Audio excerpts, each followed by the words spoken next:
Welcome back to episode 44 of North Star Big Book. This is how to take someone through the first 3 steps. We're going to have this probably in 3 different parts. This is part 2. We're on page 21. So if you're sitting with someone right now, I'm just going to keep going. So page 21. We're going to identify 3 types of drinkers. The book is constantly trying to do that, and I want to identify that for you. It is not my... I'm not allowed to tell someone they're an alcoholic.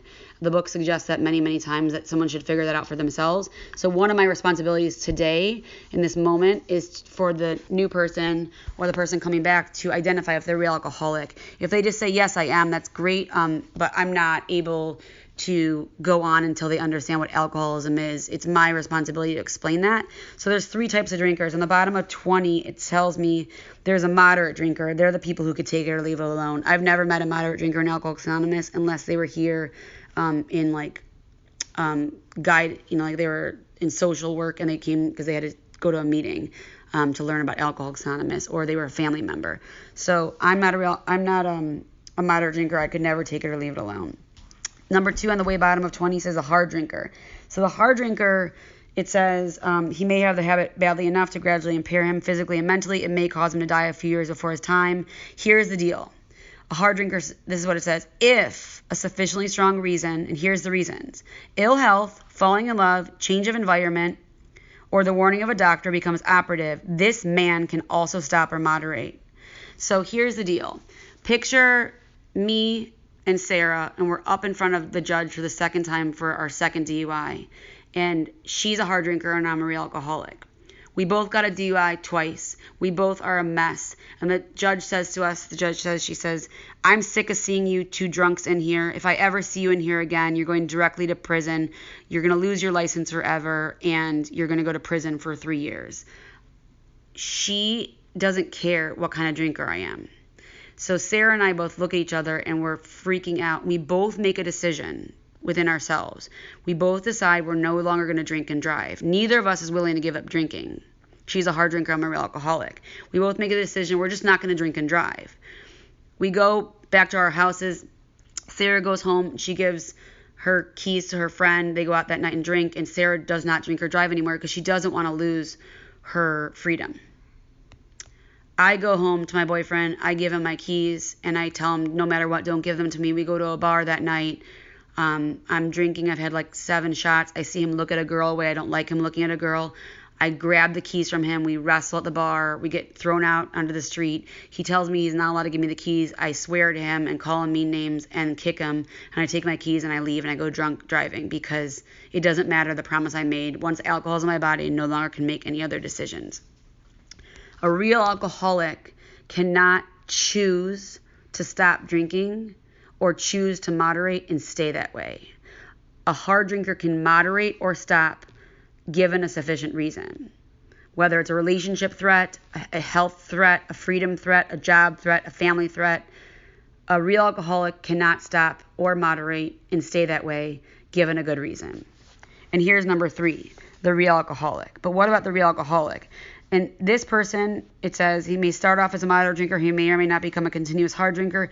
At some stage of his drinking career, he begins to lose all control of his liquor consumption once he starts to drink. So I'm going to ask you, did you lose control once you started to drink? It doesn't say every time, but were there times when you put alcohol in your body that you did not get to control how much you were drinking that night? And the other question I want to ask is, given a really good reason, were you able to stay stopped or stay moderated? Okay, so that's one way to identify if we're an alcoholic or not. We're going to go to page 24 at the top. And it says, at a certain point in the drinking of every alcoholic, he passes into a state where the most powerful desire to stop drinking is of absolutely no avail. This tragic situation has already arrived in practically every case long before it is suspected. The reason why is because we don't have a mental defense. The fact is that most alcoholics, for reasons that we can't see, that are obscure, have lost the power of choice in drink. So once alcohol is in our body, we cannot choose it. When it's not in our body, our mind is so overdriven by the mental obsession that we only hear that thought that we need to pick up a drink. Our so-called willpower, whenever they talk about willpower in this book, they're talking about our thinking.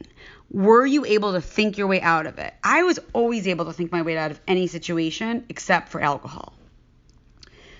It says becomes practically non-existent. We are unable at certain times to bring into our consciousness with the sufficient force, which is enough force, the memory of the suffering and humiliation of even a week or a month ago. We are without defense against the first drink. So my question to you is, can you relate? When you were so miserable and so lost and so broken and you said to yourself, I can't do this anymore, I can't do this anymore, and you were able to stop, why did you pick up again? My guess is because of the mental obsession. On the top of 25, we're going to read this whole page where it says there is a solution. So step 1 is the physical allergy, the mental obsession. We're going to review it a couple more times, but now we're going to be talking about step 2 and our program of action, which we're going to break it down right here.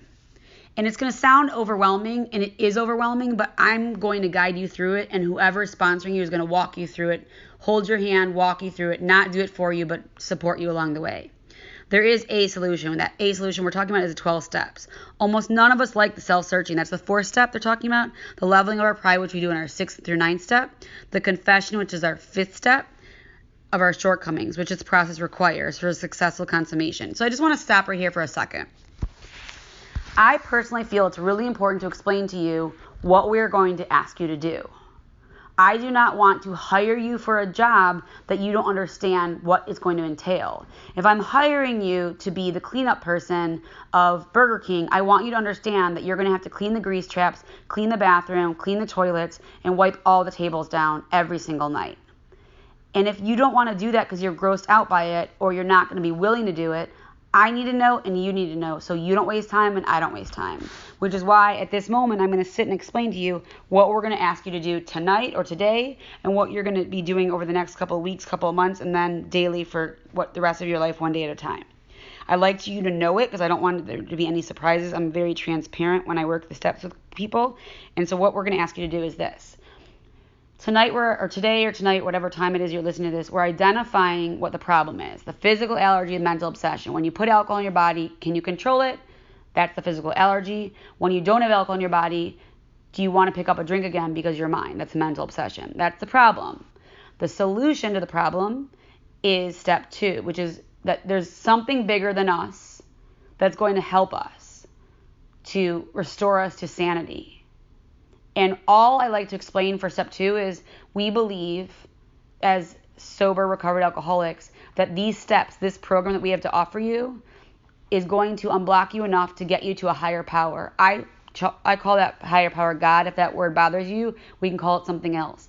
But the unblockage of those chambers is what's going to get us to that higher power. And my responsibility is to do the work necessary to unblock myself so God can reach me. And we're going to find out tonight or today that God is deep down within us, or a higher power is deep down within us, and it's just been blocked by our own stuff. And so step 2 is just saying, we believe there's another way. Step 3 is a decision. Do you want to do the surgery to unblock yourself? Or do you want to die? If you want to do the surgery, this is what the surgery is going to entail. It's going to entail that when you go home today or tonight, you need to sit for 20 minutes and start on your 4th step, which is the first part of the inventory process. And we're going to explain to you how to do that. Your sponsor is going to tell you tonight or today how to do the 4th step. It's a list of all the crap in your life that's in your way. It's uncomfortable. It's not the worst part of the program by far. You'll hear people talking about it and make it really dramatic. It's not that big of a deal. It's just nauseating and exhausting. It takes a week if you do it the way that we are going to guide you out of this book. Then, after that week is up, you and your sponsor are going to sit down. It's going to take a bunch of hours. So plan like a whole entire day if you can, like a whole Saturday or whatever. And you're going to come to the person's house or meet somewhere that's safe and quiet. And you're going to sit down and your sponsor is going to take you through your inventory. And you're going to identify what you do consistently in your life with different people in your life that causes people to get mad at you or to hurt you. And what you do in your resentments and your fear and your sex conduct and your harms and how you've done those things.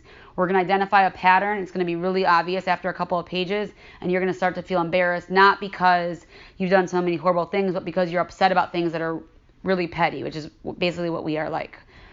Then after that inventory process is over and the 5th step with your sponsor and your higher power, you're going to do an hour, which is still the 5th step, where you're going to sit with yourself and your higher power and go over what you just did and write or read or walk or breathe or meditate and have some real conscious thought process about what you did, and are you ready to let go of that stuff. Then there's going to be these 2 steps called 6 and 7, which you'll get to later. They're amazing, and they're really about, are you ready to change? And if you are, we go to our higher power, and we ask our higher power to give us the willingness to change. And then we use the principles from 6 and 7 to live in 10, 11, and 12 about a life of change. Then we're going to take the 4th step. So do not burn it. Do not throw it in the river or the ocean. Do not put it in the garbage compactor. You need that 4th step to make your 8th step. And all you're going to be doing is making a list of the people that you owe amends to. And in that list, you're going to identify who you owe amends to now, later, or never. And you and your sponsor are going to go over that list. You're not going to do it on your own. This is not a step you should do by yourself. And you're going to identify who you need to make amends to. So one of the other analogies I like to talk about is being trapped in a burning building. And the burning building is my alcoholism. And if I stay on the couch, I'm going to die an alcoholic death. And if I get off the couch and break through the door and pull all the stuff out of the hallway, I will be able to get to the ambulance, and the firefighters will be able to get to me, and I'll be able to breathe. My responsibility, my first major responsibility, is to clear out the hallway of all my stuff that I've put in there, of my resentments, my selfishness, my dishonesty, my shame, my stories, my victim stuff. Me and my sponsor are going to pull it all out with my higher power. We're going to get willing to make amends to it in 8 and 9. She or he is going to give me very clear guidance about who to make amends to, when, and how. And those amends are going to be like boxes that have been labeled by my sponsor and myself, stacked up in that hallway. And my goal is to unblock myself completely of the hallway so it can be free and clear, so me and my higher power can get complete connection and communication. And then after we do those steps, step 9 is going to take potentially years. You're not going to wait until that's done. We're going to show you how to do a daily inventory, prayer, and meditation that's going to daily clean the hallway. So my responsibility is to daily take care of my hallway. When I drop something, I need to clean it up. Back to the analogy about my heart. After I've gone through the massive heart surgery and I go through recovery and I get strong again, I'm going to learn how to eat properly. I'm going to learn what vitamins and medicines I need to take and how I need to exercise. And that's going to be my daily program of action. So the reason why I'm telling you this is I want you to know what we're going to ask of you. So that big messy part in the hallway, 4 through 9, physically takes about 1 month to 2 months of like sit down work with your sponsor, and then you're going to learn how to start going out and making amends. And while you're learning how to do that, we're going to show you how to do 10 and 11, which is going to just be 10 is a walking around step of 4 through 9, like a pocket knife step of inventorying when you get upset or afraid, finding out how you're being selfish and dishonest, working it through with your sponsor and your higher power, and making amends where you need to change things. And then 11 is connecting with your higher power, which is why we need to keep that channel open. And then 12, which we will get to later, is carrying this message just to help somebody else. So the reason why I just laid that all out is I want you to know what you have to do. And if that sounds like too much, think it over. Stop, close the book, and tell your sponsor you're not ready to do this. If you're like, you know what, it sounds exhausting and drastic, but I need something exhausting and drastic because I'm a mess. If you don't know right now, you can say, I don't know yet, I'd like to keep going. So take a moment and make a decision if you want to keep going. Okay, I'm going to assume you want to keep going. So on 25, it says, we saw that it really worked in others. So that's me, right, sitting right in front of you with clear eyes, with freedom, with purpose and direction. I have resentments, I have fear, I have financial insecurity, I have all that stuff like regular humans have. I mess up on a daily basis. I get irritable and resentful. But at my core, I am free. I no longer am physically in need of alcohol or any other mind or mood altering substances. I no longer have a mind that tells me I need it. And I get to walk through life free today. It says, and we have come to believe in the hopelessness and futility of life as we have been living it. When, therefore, we were approached by those in whom the problem had been solved, there was nothing left for us but to pick up the simple kit of the spiritual tools laid at our feet, which is what we're offering you, the big book. It says, we have found much of heaven and have been rocketed into the 4th dimension, which is 10, 11, and 12. Of existence of which we had not even dreamed. The great fact is just this and nothing less, that we have had deep and effective spiritual experiences which happened through the 12 steps, which have revolutionized, which just means changed, our whole attitude toward life and toward our fellows, toward life, and toward God's universe. The essential fact of our lives today is the absolute certainty that our Creator, which is our power, has entered into our hearts and lives in a way which is indeed miraculous. He hasn't commenced, which means begin, to accomplish those things for us which we could never do by ourselves because we are powerless. The bottom paragraph is a game changer for me. So it's step 1 and step 2 is going to break it down right here. if you're a seriously alcoholic, as we were, which means you have a physical allergy and a mental obsession, we believe, which is the first 100 men and women, there is no middle of the road solution. So you can't do, I'm just going to do a little bit of the steps. My opinion, this is not Alcoholics Anonymous, this is just Carly's opinion, is that you're either working the steps or you're not working the steps. That opinion is backed up by some serious information right here. We believe there's no middle of the road solution. We were in a position where life was becoming impossible, and if we had passed into the region from which there is no return through human aid, we have but two alternatives. So we passed through step one. We've got two choices. One, which is step one, is to go on to the bitter end, blotting out the consciousness of our intolerable situation as best we could. And the other is step two, to accept spiritual help. I'm always going to have two choices. Alcoholics Anonymous was written by a divine inspiration with God and the first 100 members. They knew who they were talking to, and none of us like to be told what to do. We like to be given options. As a sponsor, I like to give my sponsees options. So I'm giving you an option right now. You can go on to the bitter end, or you can accept spiritual help. We are going to flip to... So the next chapter, More About Alcoholism, is all about the idea. So let's go to 30. We're not going to read it all. I want to go to a couple of them. We're going to be talking about the mental obsession. It's called the lie. So halfway through the first paragraph, it says, the idea that somehow, someday he will control and enjoy his drinking is the great obsession which is in our mind of every abnormal drinker. The persistence of this illusion, which is a lie, is astonishing. Many pursue it into the gates of insanity or death.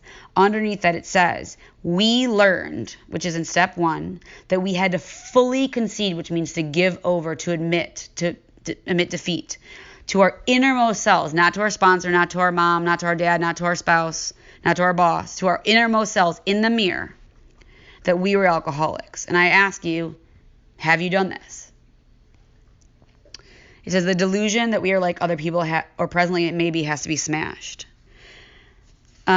We are going to flip through this chapter because I do not want to read them all just for time's sake, but there is, on the top of 35, one I'd like to highlight. The very top, it says, so we shall describe some of the mental states that precede a relapse into drinking. So the thinking is my problem. The mind is the problem. Obviously, this is the crux of the problem, which means heart. The problem is what happens before. One of my sponsors says this great thing that I love, that one of his sponsors told him, that if you've ever heard in the rooms of Alcoholics Anonymous, it's the first drink that gets you. Just don't pick up the first drink, or it's not the first drink, it's the seventh drink. Just, don't have so many drinks. Or it's the engine that kills you, it's the caboose. No, it's the caboose that kills you, it's not the engine. And he went to his sponsor and said, I heard this great thing, and he told him about the caboose and the engine, and his sponsor said, no, you dummy. It's not the first drink or the last drink. It's not the caboose or the engine.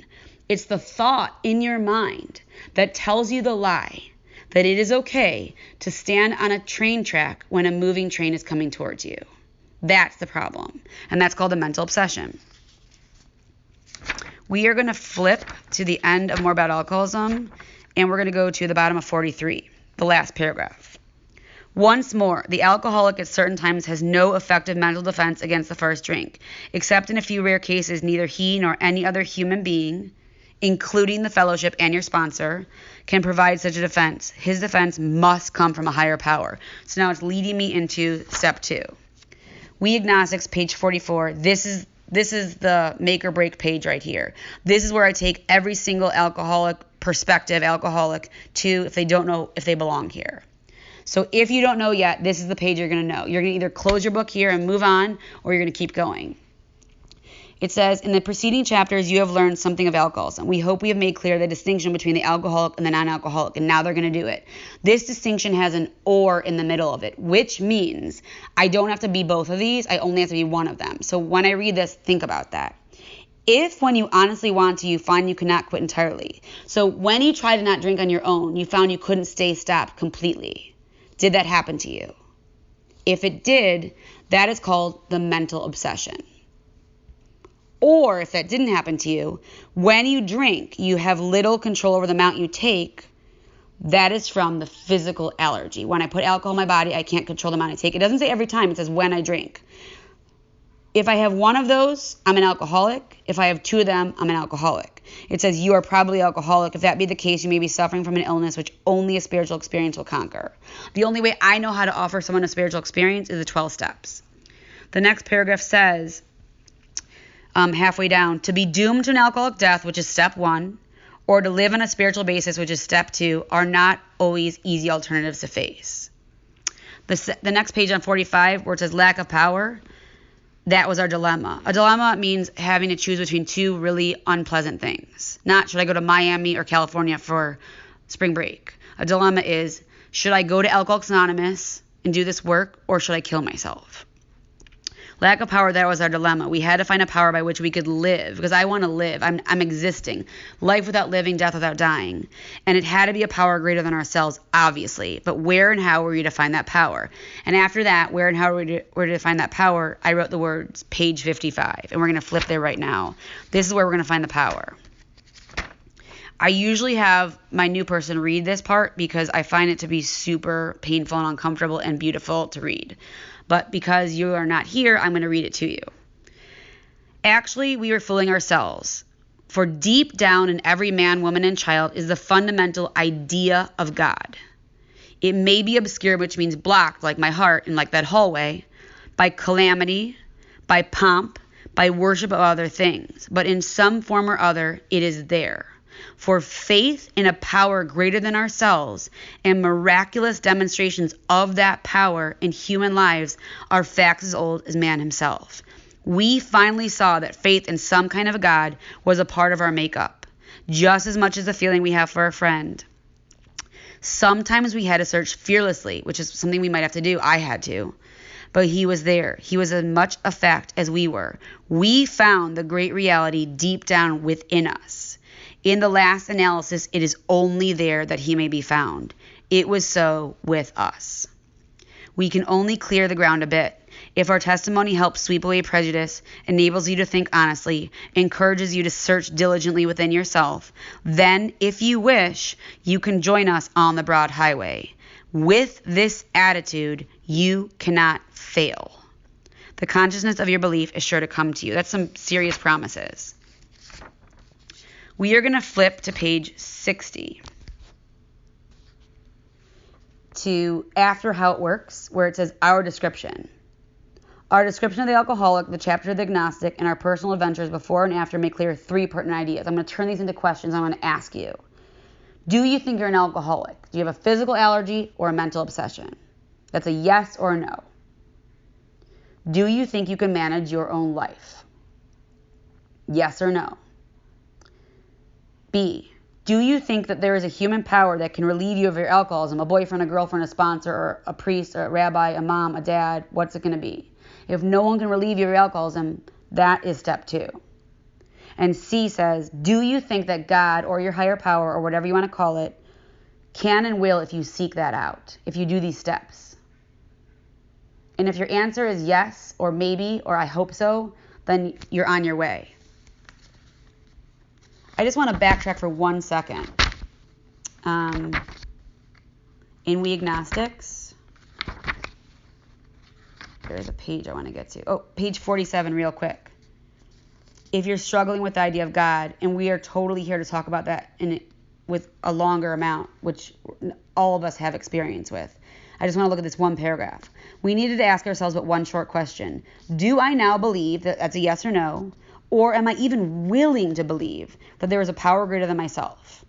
As soon as a man can say that he does believe, which is an agnostic, or is even willing to believe, we emphatically assure him that he's on his way.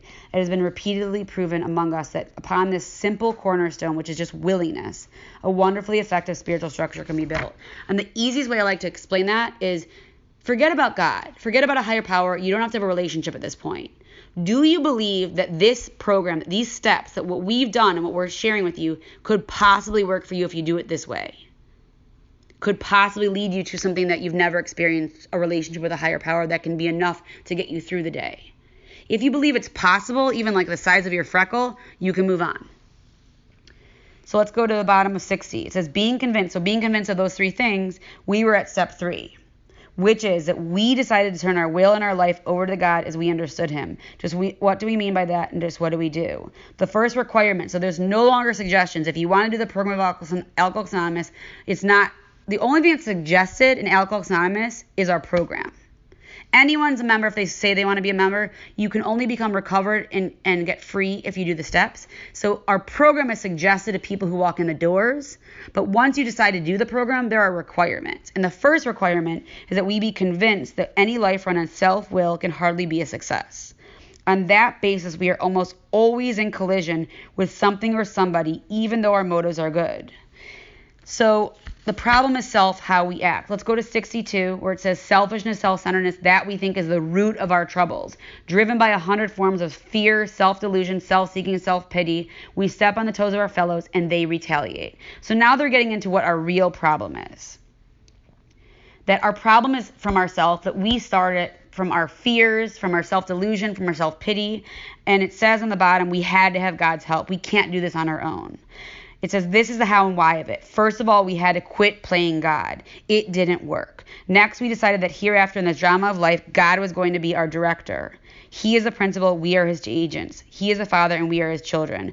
Most good ideas are simple, and this concept was the keystone of the new and triumphant arch through which we pass to freedom. On the top of 63, it's going to tell me my second favorite promise in the book, which says, when we sincerely took such a position, the position of giving our lives over to something bigger than us, all sorts of remarkable things follow. So they're giving me this promise, assuming I'm going to do 4 through 9 and then 10, 11, and 12. We had a new employer. Being all-powerful, he provided what we needed if we kept close to him and performed his work well. So here's the deal. It's my sacred contract with my higher power. God is going to give me what I need, not what I want. All I have to do is stay close and do the work in front of me, which is the steps. That's it. We're going to look at the next paragraph, and then we're going to be done. The next paragraph is step 3. I suggest getting on your knees while we say this and holding hands and repeating after me so we can all do this together. The reason I like to get on my knees is not religious.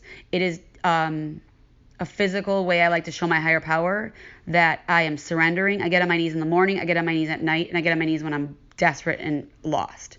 So I'm desperate and lost right now, and I'm about to say the third step prayer, which is just basically me saying to my higher power, I'm willing to make a decision to do the next step. All step 3 is saying I'm going to do the work, and I'm going to follow it up tonight with the work.